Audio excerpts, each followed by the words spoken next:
இரண்டாவது வரம். ஊருக்கு ஊருக்கு ஒரே கோயில்காரியா போடுறாங்க. அதனாலே இனி முதல் போற ஊர் எல்லாம் திருவிழா. ஆட்டுக்கு ஆடு வெட்டுவாங்க, மதியத்துல ஆடு வெட்டுவாங்க. உண்மைதான். அந்த ஆடு நம்மளுக்கு அப்படியே ஆட்டுக்காரங்க எடுத்து வச்சிருக்கோமா. அப்படியா? ஆடுகறி போடணும். அப்படியாகட்டும். மூன்றாவது வரம் என்ன வரம் தெரியுமா? என்ன வரம்? ஏழு வரம் தெரியுமா? ஏழு வரம். எந்த கடையில போய் கேட்டாலும் கொடுக்க மாட்டாங்க தாயே. என்னதுடா?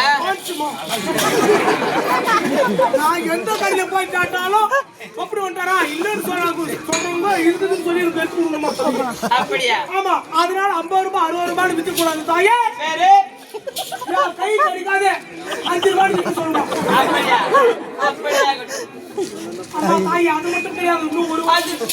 இன்னும் ஒரு வர வேண்டுமா? என்ன வர? 12 மணிக்கு தரகிற கடையா 7 மணிக்கு தான் தந்துடுறாங்க.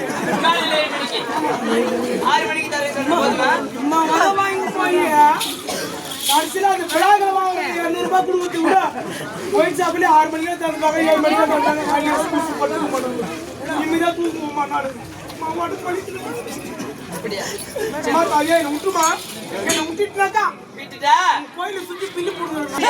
கொடுங்க கொடுங்க. கோவிந்தா கோவிந்தா கோவிந்தா. அம்மா தாயே யாரும் ஐவாதிங்கம்மா, ஐவாதிங்க. இதே மாதிரி அடுத்த வருஷம் அங்காளம்மா கோயில் திருவிழாவுக்கு இதே தேதிக்கு நாங்களே வாங்குறோம், நீங்க நாங்களே கொடுப்போம். கொடுப்பீங்களா? கேட்கல சத்தமா, கேட்கல சத்தமா. ஐயோ, ஒரு குழந்தை தான் சொல்லுங்க.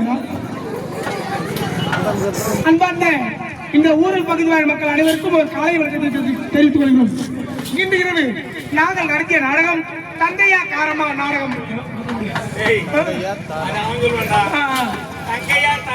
தங்கையா தாரமா நாடகம் நடைபெற்றிருக்கிறது. என் நாடகம் பிடித்திருக்குது, ஆனால் கை தட்டி உற்சாகப்படுத்துமாறு கேட்டுக்கொள்கிறோம்.